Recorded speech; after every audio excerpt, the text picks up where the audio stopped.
Hello everyone, अस्सलाम वालेकुम। तो कैसे हो आप लोग? उम्मीद करती हूँ आप लोग बहुत अच्छे से होंगे। तो आज के इस वीडियो में मैं आप लोग को मौलवी हिंदी के MVV ऑब्जेक्टिव क्वेश्चन कराने वाली हूँ, लेकिन ये पार्ट इंट्रो में चला जाएगा, लेकिन लास्ट में मैं आप लोग कुछ ऑब्जेक्टिव क्वेश्चन ज़रूर कराऊंगी। ठीक है, तो यहाँ पर आप लोग देख सकते हैं। सबसे पहले मैं PYQs की बात करूँगी, देन पेपर पैटर्न पे बात करूँगी, फिर टोटल मार्क्स। ठीक है, हिंदी के जो टोटल मार्क्स कितने मार्क्स पूछे जाते हैं, देन पासिंग मार्क्स क्या रहने वाला है, इन सभी पर मैं बात करूँगी। उसके बाद आप लोग को ऑब्जेक्टिव क्वेश्चन कराऊँगी।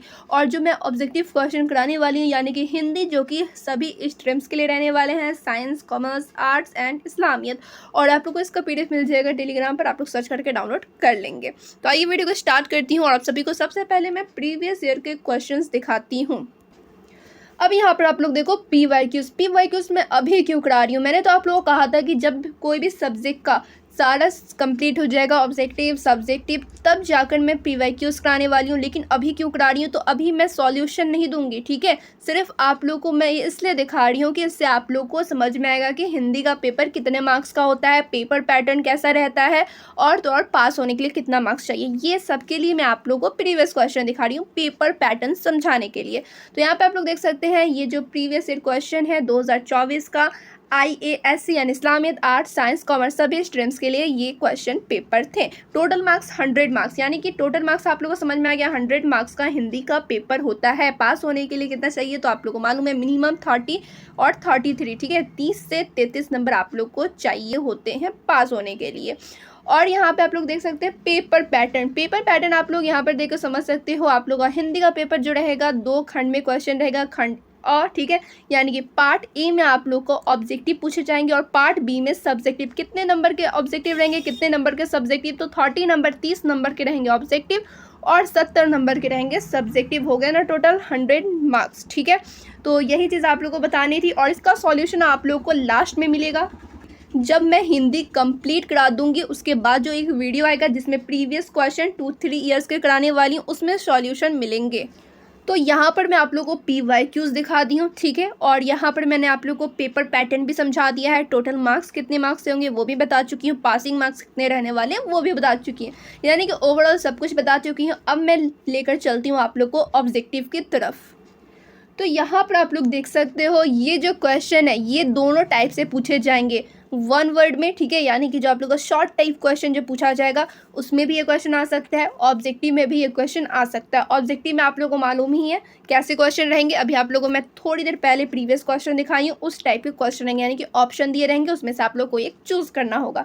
यानी कि यहाँ पे देख सकते हैं, सबसे पहला क्वेश्चन यहाँ पे दिया हुआ है, एक वृद्ध महाशय से बच्चे ने इनाम में क्या मांगा। तो यहाँ पर ऑप्शन में अगर क्वेश्चन में पूछा गया, ठीक है, एग्जाम में अगर क्वेश्चन पूछा है तो वहाँ पे ऑप्शन रहेगा लड्डू मांगा, चीनी मांगा, या फिर मिठाई, या फिर जलेबी। मतलब ये 4 ऑप्शन दिया रहेगा और एक करेक्ट ऑप्शन रहेगा। ये तो ऑब्जेक्टिव में पूछ दिए जाएंगे, लेकिन सब्जेक्टिव में कैसे रहेगा, सब्जेक्टिव में डायरेक्ट ये क्वेश्चन रहेगा, आप लोग को आराम से लिखना होगा डायरेक्ट आंसर। ठीक है, तो आप लोगों को समझ में आएगा। ये क्वेश्चन मैं इसलिए करा रही हूँ क्योंकि ऑब्जेक्टिव सब्जेक्टिव दोनों में पूछे जा सकते हैं। तो सबसे पहले आप लोगों ने देख लिया कि एक वृद्ध महाशय से बच्चे ने इनाम में लड्डू मांगा। सेकेंड क्वेश्चन है, कोल्हू क्या होता है। ठीक है, कोल्हू क्या होता है, तेल निकालने का एक यंत्र। कोल्हू क्या होता है, तो तेल निकालने का एक यंत्र होता है। अध्यापक और बालक के पिता क्यों निराश हो गए थे, क्योंकि उन्होंने सोचा था बालक पुस्तक की मांग करेगा।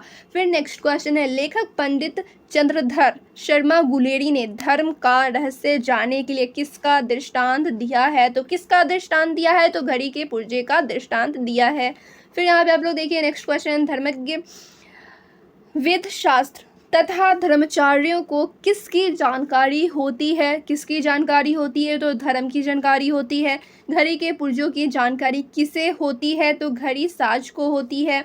फिर नेक्स्ट क्वेश्चन है, कान ढलकाकर। ठीक है, कान ढलकाकर का क्या अर्थ है, तो यानी कि कान खोलकर। फिर यहाँ पे है, घड़ी की कला को क्या कहते हैं, तो घड़ी साजी कहते हैं। ठीक है, ये ऑब्जेक्टिव में ही पूछे जाएंगे, सब्जेक्टिव में भी पूछे जा सकते हैं, इसलिए मैं इस टाइप के क्वेश्चन करा रही हूँ।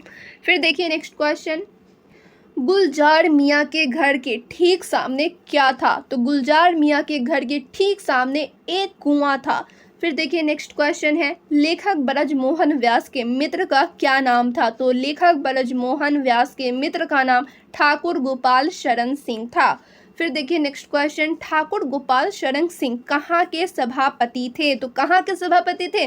तो मैसूर साहित्य विभाग के सभापति थे। ये सब आप लोग को याद रखनी है। फिर देखिए नेक्स्ट क्वेश्चन है, लेखक ब्रजमोहन व्यास ने दक्षिण भारत के बारे में क्या सुन रखा था? तो क्या सुन रखा था? तो यहाँ पे आप लोग देख सकते हो, ब्रजमोहन व्यास ने सुन रखा था कि दक्षिण भारत के ताम्र मूर्तियों, ठीक है, और तालपत्र पर हस्तलिखित पोथियों की मंडी है।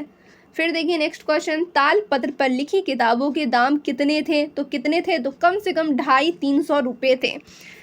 फिर नेक्स्ट क्वेश्चन है, श्रीनिवास जी कौन थे? तो श्रीनिवास जी कौन थे? तो वो एक वकील थे, हाई कोर्ट के एक वकील थे। फिर यहाँ पे देखिए, श्रीनिवास जी के पास किन वस्तुओं का संग्रह था? तो सिक्कों, कांस्य तथा पीतल की मूर्तियों का संग्रह था। फिर नेक्स्ट क्वेश्चन है, लेखक ब्रजमोहन व्यास के भाई का क्या नाम था? तो कृष्णदास था, ठीक है। लेखक ब्रजमोहन व्यास के भाई का नाम कृष्णदास था। लेखक ब्रजमोहन व्यास स्टेशन क्यों गया था? तो स्टेशन क्यों गया था? तो मैसूर वापस आने के लिए लेखक ब्रजमोहन व्यास स्टेशन गया था। तो ये था कुछ इंपॉर्टेंट ऑब्जेक्टिव क्वेश्चन इस वीडियो में, बस इतना ही, बिकॉज इसमें कुछ इंट्रो भी रह गए, उसके बाद कुछ इंपॉर्टेंट क्वेश्चन भी मुझे कराने थे। अब मैं ज़्यादा क्वेश्चन नहीं कराऊंगी एक वीडियो में, ठीक है। दूसरे पार्ट आएंगे उसमें और ऑब्जेक्टिव क्वेश्चन कराऊंगी, इससे भी ज़्यादा इंपॉर्टेंट क्वेश्चन कराऊंगी। सो जितने क्वेश्चन करा रही हूँ ये सब कम ही कम है। आप लोग क्या करोगे, 1-2 बार वीडियो देख लेना, आप लोग का कंप्लीट तैयारी होते हुए चलेगा। अगर आप लोग ये नोट भी नहीं करते हो तो भी आप लोग क्या कर सकते हो, 1-2 बार वीडियो देख सकते हो, उससे आप लोग को याद हो जाएंगे सारे क्वेश्चन आंसर। बिकॉज हिंदी बहुत ही इजी सब्जेक्ट होता है, इसमें आप लोग को रटने की ज़रूरत नहीं पड़ती है। तो आई होप आप लोग क्लियर हो गया होगा। अब आप लोग क्या कर सकते हो, एक काम कर सकते हो, ये वीडियो अपने दोस्तों में शेयर कर सकते हो, ठीक है। और क्या करोगे आप लोग, ये वीडियो प्लस जो मैंने आप लोगों को इससे पहले वीडियो दी थी वो भी आप लोग शेयर कर देना, लिंक डिस्क्रिप्शन में मिलेगा, ठीक है। वीडियो के डिस्क्रिप्शन में उस वीडियो का लिंक दे दूंगी। वो वीडियो भी अगर आप लोग वॉच नहीं किए तो कर लेंगे, उससे आप लोग को समझ में आ जाएगा कैसे कैसे वीडियो आने वाली है, किस किस टाइप के मैं क्वेश्चन कराऊंगी, कैसे कराऊंगी, कहाँ पर वीडियो मिलेंगे वगैरह वगैरह, सब कुछ वहाँ पर आप लोग को मालूम चल जाएंगे। तो फिर मिलती हूँ दूसरे वीडियो में।